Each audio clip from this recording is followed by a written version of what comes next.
Hello everyone, welcome back. In the previous video, we created a formula field that dynamically returns template IDs based on the opportunity stage.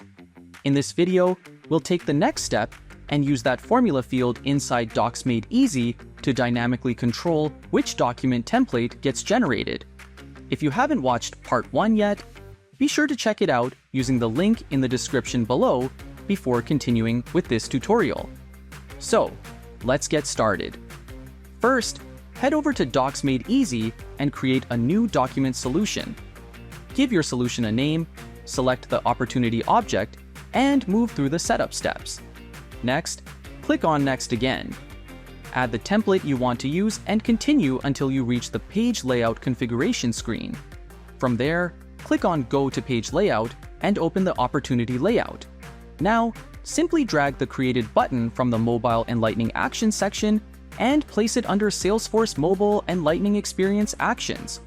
Once that's done, save the layout and return to your document solution. Next, open the Related tab and navigate to Document Solution Parameters. Here, we'll define which field will control the template selection. Create a new parameter.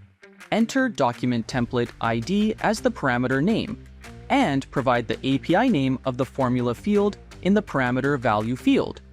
Save the configuration, and that's it. Your document solution is now ready to pick the appropriate template dynamically based on the opportunity stage.